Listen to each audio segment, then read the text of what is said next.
বিসমিল্লাহির রহমানির রহিম। আসসালামু আলাইকুম।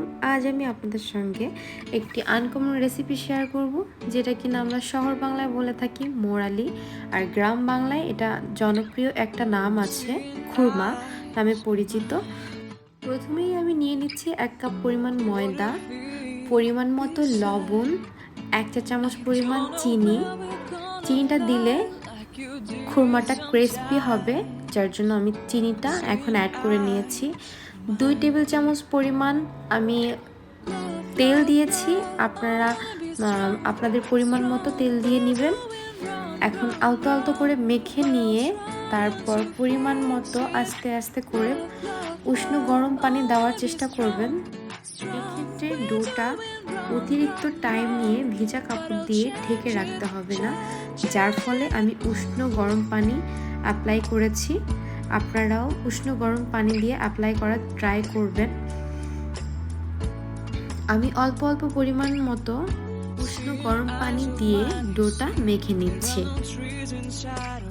ডোটা মেখে নেওয়ার পর আমি একটা ভেজা কাপড় দিয়ে 10 মিনিটের মতো ঢেকে রাখছি। 10 মিনিট শেষ হয়ে যাওয়ার পর আমি ডোটা নিয়ে একটা রুটি শেপে মোটা করে বেলে নিচ্ছি, যাতে করে খুরমাটা যখন ভাজবো তখন দেখতে যাতে খুরমার মতোই শেপ আসে। এর জন্য আমি মোটা আকৃতি রেখে আমি কাটা ট্রাই করছি। এটা বেশি চিকন করলে দেখতে সুন্দর হবে না, খুরমা টাইপ দেখতে লাগবে না, যার ফলে আমি একটু মিডিয়াম একটু মোটা সাইজ রেখেছি। এরপর কেটে নেওয়ার পর একটা একটা করে আমি ছাড়িয়ে নিচ্ছি, যাতে করে খুরমাগুলি ভেজে নিতে সুবিধা হয়। খুব ইজিলি ভাবে আমি একটা একটা করে অল্প গরম তেলে আমি ছেড়ে দিচ্ছি। এটা বেশি গরম হলে এটা ভাজতে সুবিধা হবে না, সুন্দর একটা ক্রিস্পি ভাব আসবে না, যার জন্য একদম অল্প গরম অবস্থায় এই খুরমাগুলো তেলের মধ্যে দিতে হবে। আস্তে আস্তে করে কালার আসা পর্যন্ত এটাকে নাড়তে হবে।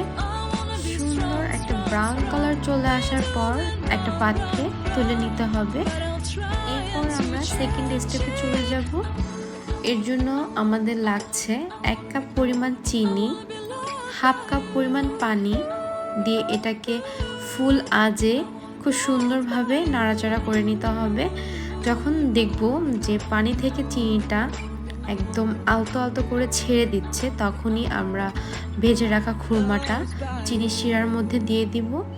দিয়ে দেওয়ার পর চুলার আঁচটা একদমই বন্ধ করে দিয়ে তারপর এটাকে আলতো আলতো করে নাড়াচাড়া করলে একদমই খুরমার শেপে জমে যাবে, চিনিটা একদমই খুরমার সঙ্গে লেগে যাবে। এই তো তৈরি হয়ে গেল আমাদের মজাদার মোরালি বা খুরমা।